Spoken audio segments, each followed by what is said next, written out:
Eu começaria, Ana, por isso aqui. A coluna da Miriam Leitão, que suscitou toda uma polêmica, sacanagem, toda uma nojeira que saiu aí da boca do Eduardo Bolsonaro, tá? Repetindo uma das frases mais hediondas sobre tortura que o pai dele já soltou. Então, o bolsonarismo não gostou deste texto da Miriam Leitão, que está lá no O Globo, chamado A Única Via Possível é a Democracia. É importante esse texto para esse momento do jornalismo brasileiro. Por quê?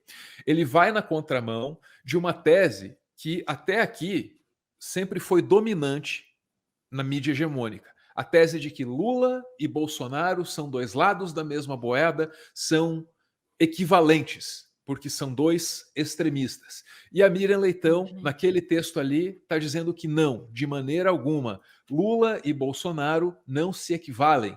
Bolsonaro seria, em alguns sentidos, Ana, inigualável. Ninguém se iguala a Bolsonaro naquilo que há de mais asqueroso nas ameaças à democracia, né?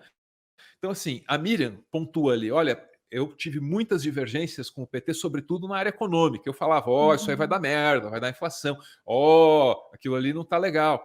Mas com o Bolsonaro, o problema é de outra ordem, é de uma ordem assim ética, né, moral e existencial, porque a presença do Bolsonaro e seus militares no governo ameaça a existência de muita gente. Esse governo matou muita gente e vai continuar matando. Se tiver 4 anos a mais pela frente, então, Deus me livre. Então, isso foi o que a Miriam Leitão colocou, Ana. E aí, parece que meio que abriu a porteira, sabe? Quem estava com vontade de explorar essa tese, sabe? Lula e Bolsonaro não se equivalem, começou a explorar. Eu vi isso várias vezes aí ao longo do dia, em Twitter, etc. e tal. E eu acho que um posicionamento que não surpreende nesse sentido, porque já era a posição dele, tá? É do Randolph. Então, assim, ok, não é surpreendente que o Randolph diga isso, tá? Porque ele não estava pregando essa falsa equivalência nos últimos tempos, pelo menos, né? Houve um período lá em que ele apoiou a Operação Lava Jato, mas nos últimos tempos ele não estava pregando essa falsa equivalência. Então não surpreende, mas a clareza com que ele fala disso ao UOL é interessante a gente acompanhar aqui, Ana. Olha só. Está erroneamente equivocado aqueles que equiparam Lula a Bolsonaro. Lula nasceu da democracia. Lula viveu, conviveu, foi eleito sob a democracia e resistiu, inclusive, à possibilidade de terceiro mandato. Veja, Lula nunca conspirou contra a democracia como o Bolsonaro está. Os governos petistas aceitaram tranquilamente o resultado de um impeachment na Câmara dos Deputados. O próprio Partido dos Trabalhadores surgiu no âmbito da democracia, por mais críticas que se tenham. O que a gente está falando aqui não é um arraigado defensor petista, é alguém que passou a última década criticando o PT. Ou seja,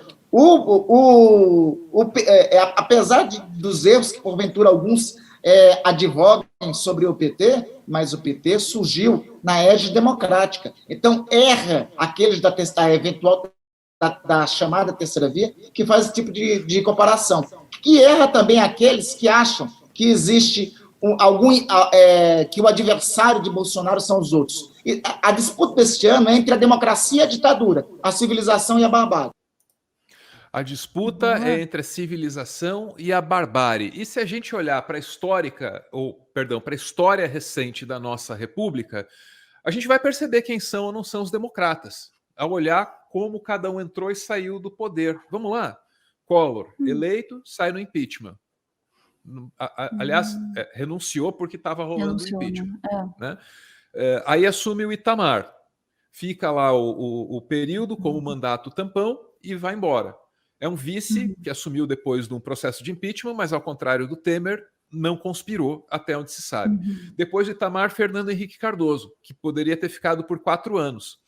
Votou-se no Congresso a chamada emenda da reeleição, muitíssimo criticada pelo PT na época, Ana, porque foi comprada. Hoje tem aí o escândalo do orçamento secreto, etc. e tal. Tudo muito parecido. A emenda da reeleição, que possibilitou a permanência do Fernando Henrique no poder, foi comprada. E aí o PT, aqui é opinião minha também, tá? Errou a mão, porque fez uma crítica moralista. O problema dessa emenda é que ela foi comprada. Não. O problema dessa emenda é que ela altera a regra do jogo. Só que o PT fazia essa operação de se posicionar de maneira assim moral contra o governo Fernando Henrique. Somos moralmente superiores. Aí beleza, termina o Fernando Henrique e assume o Lula. Lula fica o mandato, fica o segundo, tem 80% de aprovação no final, certo? Cogitava-se que ele fosse mudar as regras do jogo, a imprensa inteira já esperneando, pô, o cara vai ficar para sempre, não sei o quê. Saiu, conseguiu eleger de maneira legítima a sucessora dele, Dilma Rousseff. Ficou por 1 mandato e meio, foi substituída pelo Temer, o resto é história. Então, essa é a história recente da nossa República, que chega no Bolsonaro, que pode permanecer no poder a partir da eleição de 2022? Pode, por uma série de razões. E a primeira, e mais triste de contemplar, é tem apoio popular, por uma série de razões. Tem. Não tem o meu, não tem o da Ana. Mas Senador, o Datafolha coloca que 53% da população está naquela categoria até 2 salários mínimos, né? É um percentual bastante vulnerável da população e é a maioria dos brasileiros. A gente está falando aqui, a gente falou bastante sobre partidos, classe A, B, C, só que a gente está falando, compensando na maioria dos brasileiros, que hoje é a fortaleza de votos do PT. O Lula tem uma quantidade muito grande de votos, até 2 salários mínimos, e já perde, segundo o próprio Datafolha, acima disso, para 5, para 10 salários mínimos, ele perde de Jair Bolsonaro e ele ganha naquele outro ponto. E sabe que também, ao mesmo tempo, o Brasil está vivendo um período difícil, inflação alta, botijão de gás a 160, gasolina a 8,9. Só que, ao mesmo tempo, o desemprego vai caindo lentamente, você tem o governo gastando dezenas de bilhões em programas sociais eleitoreiros ou não. O senhor acha que, nesse ponto de vista, corre o risco do voto mais pobre, que hoje está com Lula, ir para Bolsonaro ainda no primeiro turno? Corre, eu acho que está acontecendo em parte isso, né? Eu acho que está ocorrendo isso em parte.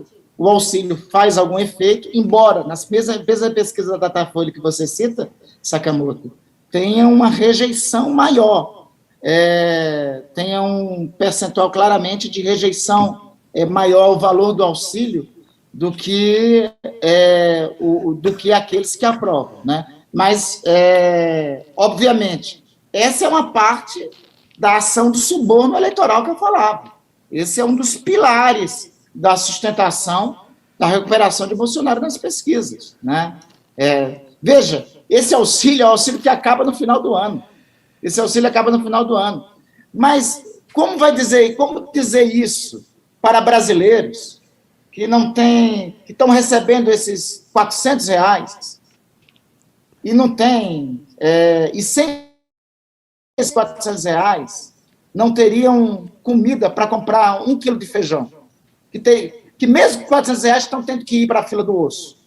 Ou seja, mesmo com R$400 estão tendo que ir para a fila do osso, sem os R$400 é a tragédia completa, né? Seria a tragédia, o absurdo completo.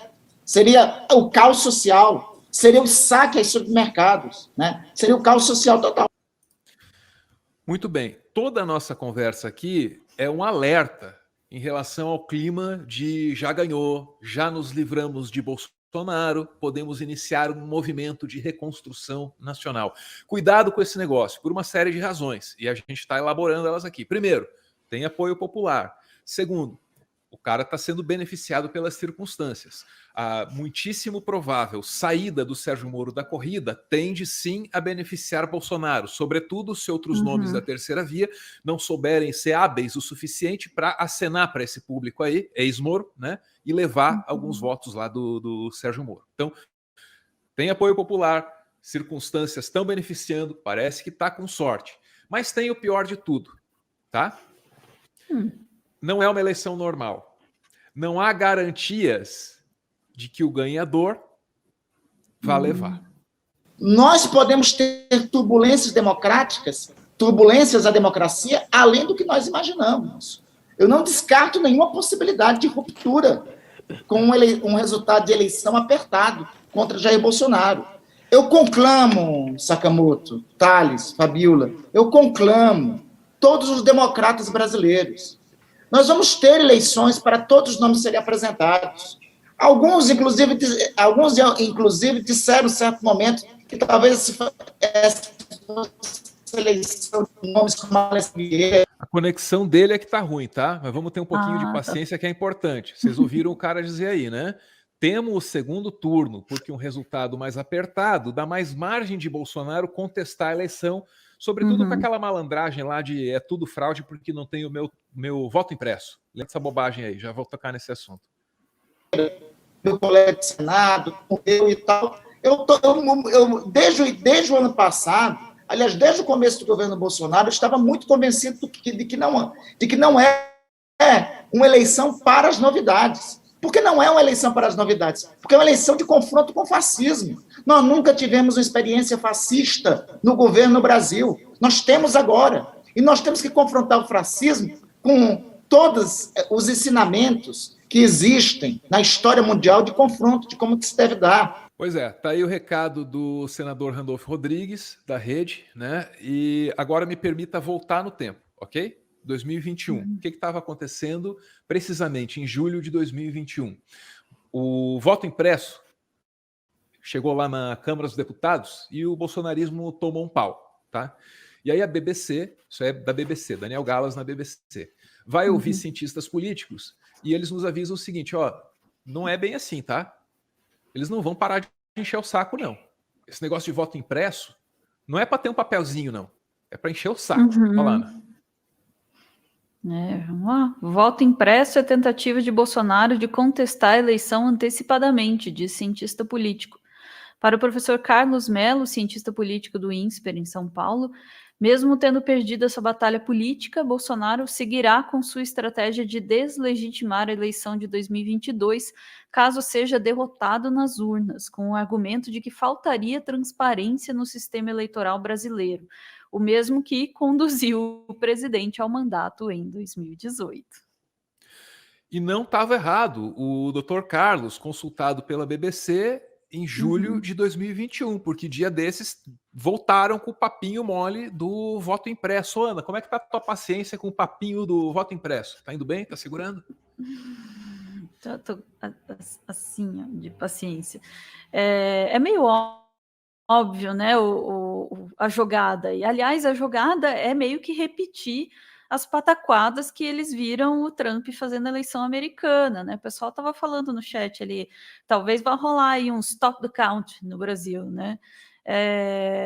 E é bem possível mesmo, né? O Bolsonaro estava até esse momento, né, o negócio do voto impresso, não sei o quê, questionando a segurança das urnas, enfim, das urnas eletrônicas, né? É uma forma de tentar emular aquela mesma situação, criar dubiedade sobre o processo eleitoral, criar dúvidas, para já preparar o terreno para dizer que a eleição, caso ele perca, foi comprada, né? Eu sempre menciono que isso me lembra muito uma música do Corinthians, cantada pelo Silvio Santos, que eu tinha num CD, sabe Deus por que, em casa. Era uma música que porque você é corintiana. Porque eu sou corintiana, obviamente. Como é que era? Dá gosto torcer pro Corinthians e ver a torcida, sei lá, meio Brasil empunhando a bandeira alvinegra do seu coração. Quem é que não vê que o Corinthians nasceu com destino de ser campeão? Repare que quando ele perde é porque, francamente, o juiz foi ladrão. É basicamente isso. Aí termina, é minha opinião.